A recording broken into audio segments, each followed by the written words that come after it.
So this is a movie that we've heard a lot about. Like we said, it's nominated for Best International Feature, Best Picture, Wagner Moura for Best Actor. It's had a lot of buzz. We've been trying to see it in a theater, and we just haven't been able to find it. It's finally on Hulu, and we were able to take a look at it. This is written and directed by Brazilian writer-director Kleber Mendonça Filho.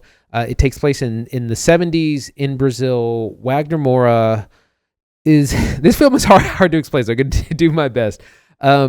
We meet him as a bit of a refugee. He is returning home to Recife after many years, and he's a man on the run, or we kind of get that idea. He is staying in this house with a number of other people who are also political prisoner or political refugees. Everything is very cloak and dagger. No one uses their real name. You don't really know who you can trust. Everyone kind of looks the same. He gets this job at the local government agency for they make IDs. And we get an insight into the country. Lots of corruption. He gets shaken down by the police at this gas station. When he arrives, the police chief kind of comes in and tries to do the same thing. There are various levels of corruption all around the country. We don't really know what is causing all this or how his role, Wagner Moura, who plays Armando, and he's there with his son.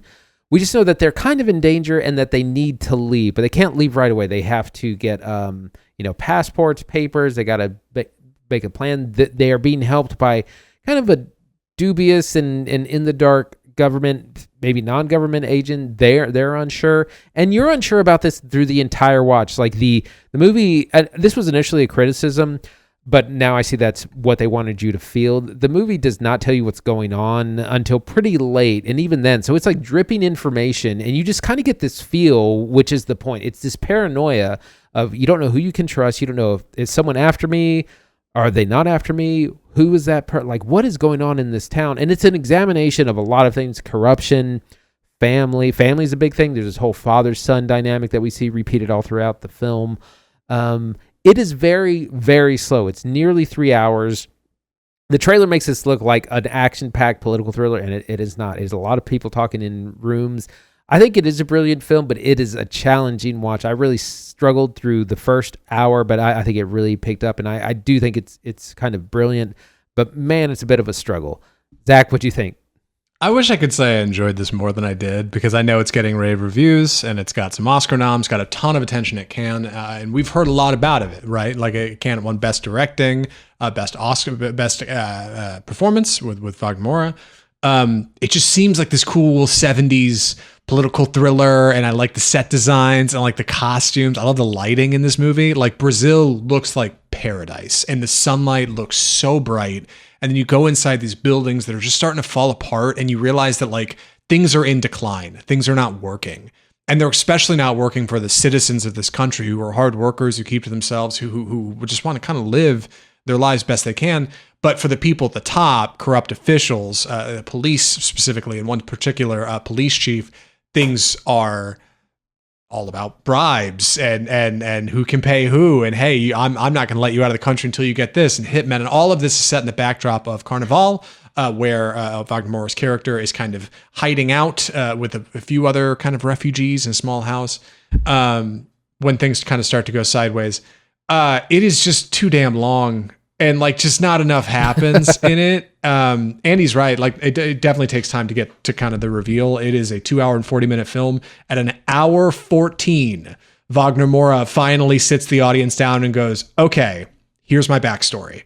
So for that whole first hour, you kind of have almost like a Coen Brothers romp, right? You've got these two kind of hitmen characters who are just wrapping up a job, and they hear, hey, we need you to get this guy. They hold up a photo, and it's Wagner Moura. And you're like, oh man. And you got Wagner Moura, who's like, hey, I need to see my son. I haven't seen him in a long time. And he's kind of seems like something's up with him, but maybe not. He gets this job at the ID office. It's a very good looking movie. You just kind of can't put the pieces together. Like Andy said, they're driving towards a sort of paranoia, a sort of national sense of confusion and elation at who is and who isn't good. And then death can be swift and come in an instant in the world of the secret agent. But it's just too damn long, and I just couldn't stay with it. I wish I'd been able to see it in a theater. Neon did not get it out to one near us. It is on Hulu now. That's where we watched it. Andy, what did you think of The Secret Agent? So I thought that this was going to be like a Tinker Tailor Soldier Spy kind of thing, a real kind of spy craft. And I'm not real sure why it's called the Secret Agent. I think that's something to think about because our Armando Wagner Moura's character is not. He's a political refugee. He is not an agent of any kind. He is on the run, and so he kind of gets to act a little bit like a secret agent. But again, it's less about the political corruption, and it's not about the details. Like, you're not really there to find out what he did or how his role or the people after him. It's not a cloak and dagger kind of movie. It's really exploring a lot of other things in that through that way. Like, what kicks off the kind of inciting event is a human leg is found inside a shark. And they at the morgue they have the shark, and it's like, well, this draws a lot of attention because it's like, well, clearly someone was thrown overboard, shark ate it, and this makes the local news, and it's printed in all the papers. And then again, we meet some gangsters that are throwing a body overboard. So we know we're living in a dangerous world. But again, it's less about the details and exactly what happened. You don't really find out like why he is in trouble and why he's on the run. You meet some characters that he has some conflict with, but there's a big chunk missing because that's not really why we're here. Horror movies are represented throughout this movie, and that's kind of an inspiration. Is this fear like this place takes place in the 70s, so like that Jaws is playing at the local cinema. The Omen. There's a kind of fantastical part where this leg gets a mind of its own and is like haunting people around the park. Which is all very metaphorical, and again, it's about a bunch of things: political corruption, generation, like families and fathers and sons. And again, it's not about the details of like who is spying on who is doing. It's not like that. It's not that kind of movie. It's funny that it has these kind of like horror send-ups cinematically with like direct references to there's a character who's a movie projectionist. So at one point, like Moura's like up in the film booth, like watching a film through like the projection booth and seeing people in the audience, right? His son, Fernando, very much wants to go see Steven Spielberg's Jaws, even though his father thinks it'll give him nightmares. Like, it's got all these send-ups of like 70s cinema, horror cinema, but really like the thing it does best is ape like 70s political thrillers, right? I thought a lot of like Francis Ford Coppola's like the Conversation starring Gene Hackman, right? Like these thrillers were like, even like it reminded me of the beginning of like Sorcerer, right? Like with that scene of like political thriller, yeah.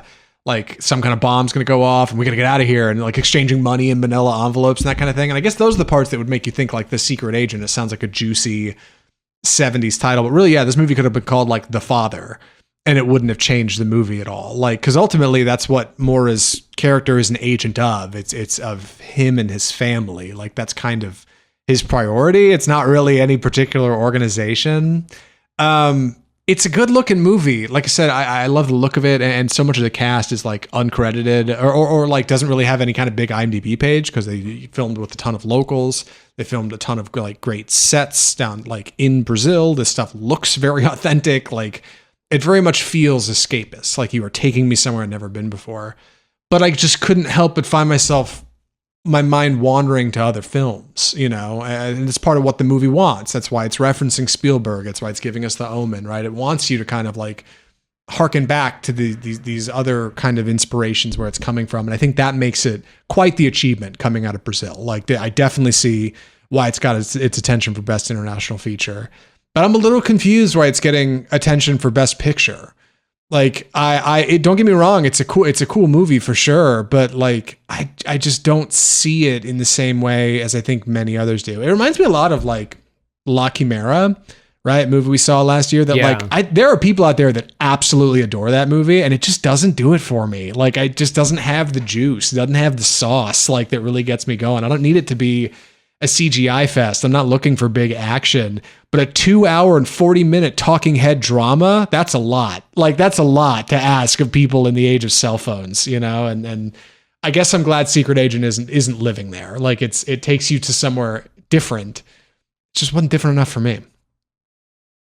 I wanted to mention that there's this really interesting framing device that we learn about 40 minutes or so into the movie, that there are these two girls in present day Brazil who were listening to tapes with Armando's voice on it. And we realize they're doing research and they're listening to these recordings from the 70s, and they're trying to kind of piece together the narrative of what happened and who this person was and how they were involved in whatever they're researching. We're not told all the details because that's not what really matters. But again, this is where the generational thing comes in, because we have, again, several father-son things. We have Armando and his son.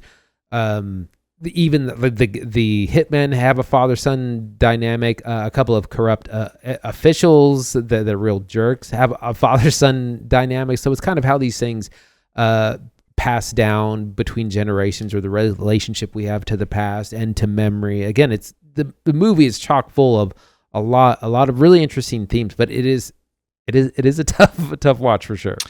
Yeah, and relationships to like generational violence, right? Like a father who never comes home, that kind of thing. You know, like it's harrowing stuff.